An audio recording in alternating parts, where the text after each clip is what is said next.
Alright, y'all, welcome back to Math Savvy. Today we're going to be talking about Riemann sums.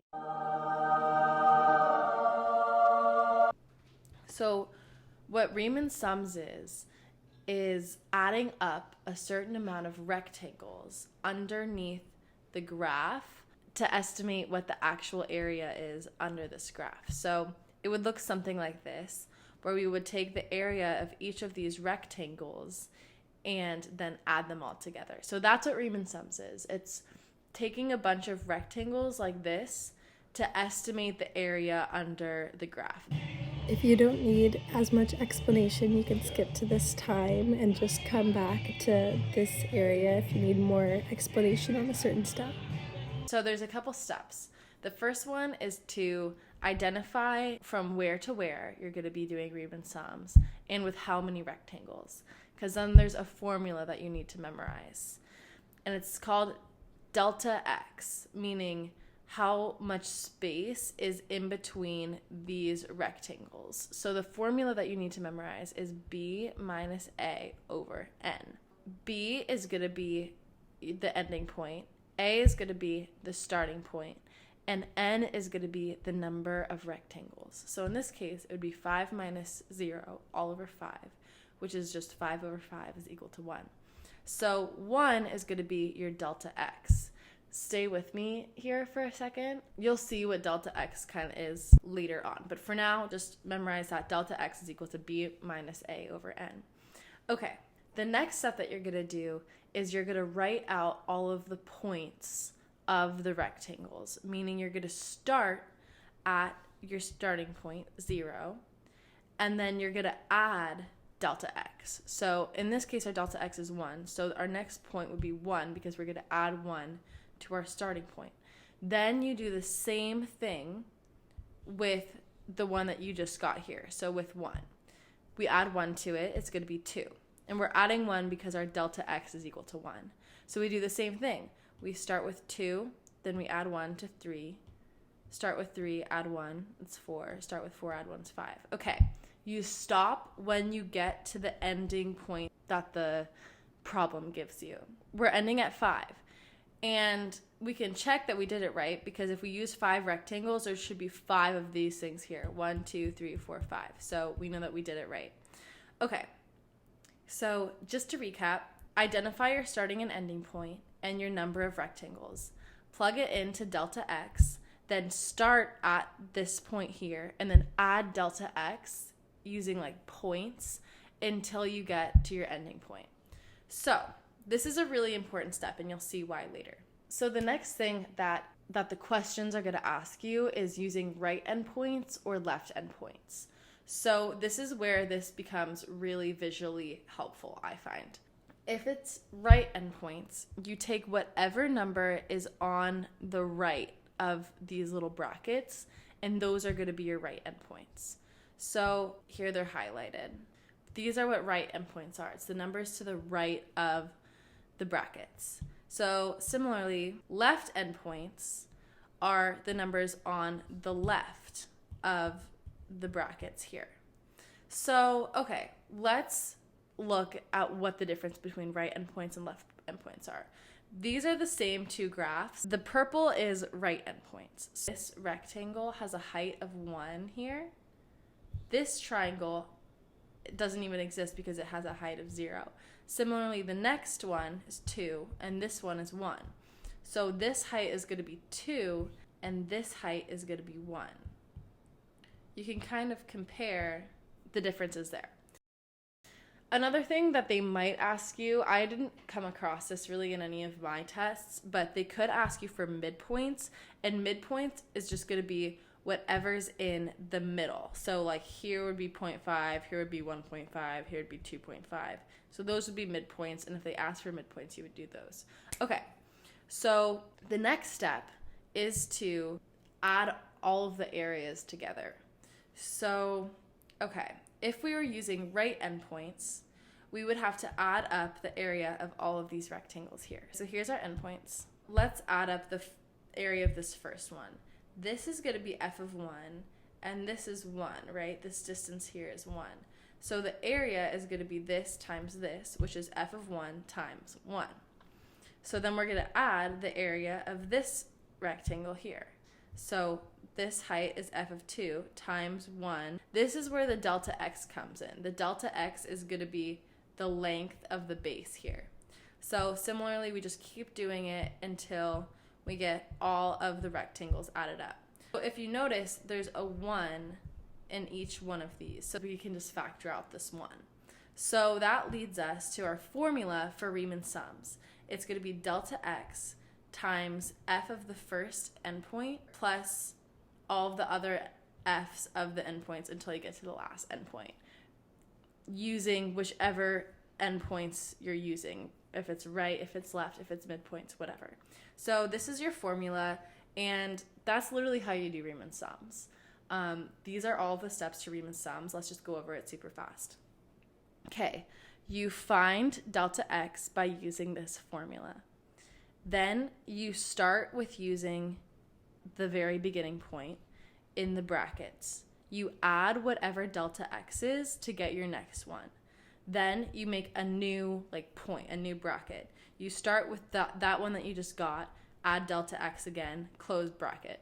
You keep doing this until you get to your endpoint, and the number of points you had should equal the number of rectangles you're supposed to have, otherwise you did something wrong. Next step is figure out if you're using right endpoints or left endpoints. If you're using right endpoints, you're going to use all the numbers on the right. If you're using left, you're going to use all the numbers on the left. You plug it into the formula here, delta x plus f of the first point, blah, blah, blah, blah, blah, to the last endpoint. So, okay, that's how you do Riemann sums. Let's try a practice problem.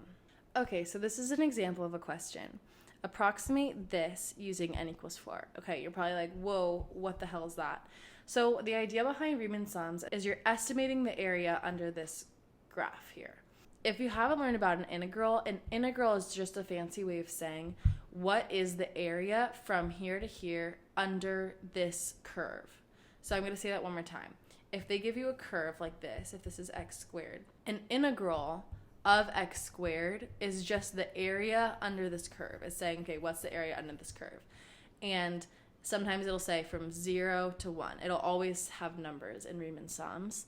And that just means what is the area from 0 to 1 under this curve. So if it says approximate this using n is equal to 4, using right and left endpoints. So we're going to have to do two different ones. So again, here's our formula, and our first step is to find what delta x is. Our formula for delta x is b minus a over n, where b is the ending point, so b is going to be 1, minus the starting point a, all over 4, which is our number of rectangles.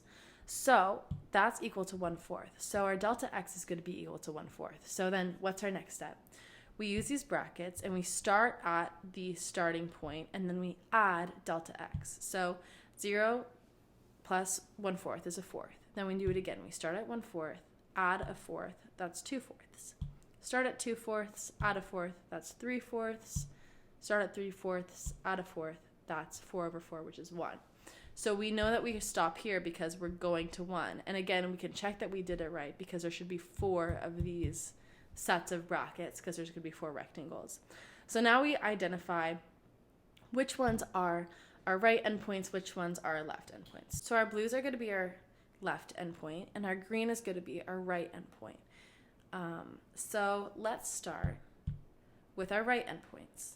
So again, using this formula, it's going to be delta x, which is 1/4, plus f of all of our right endpoints. So in green, f of 1/4, f of 2/4, 3/4, then 1. So if you plug this into a calculator, you solve this out, that's going to give us 15/32. I'm just going to skip over the algebra. So just trust me on that. That's 15/32. If we use our left endpoints, it's going to be the same thing using this formula. 1/4 is our delta x plus f of all of our endpoints, and our left endpoints are in blue.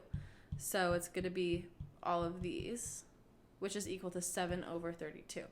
So, okay, if you don't know what integration is, if you haven't learned about it, disregard this part. But the actual area is this. If we solve this out, it's going to be 1/3 x cubed from 0 to 1. And if we plug that in, it's going to be 1/3. So this is the actual area from 0 to 1, like the exact area underneath this graph here. 1/3 is in between 7 over 32 and 15 over 32, which makes sense because the blue, see how these blue rectangles kind of underestimate this curve because these areas are included, versus the green, it kind of overshoots it a little bit because you have all of these areas that are outside of the curve. So it makes sense that the green is going to be higher than the actual area and the blue is going to be lower than the actual area.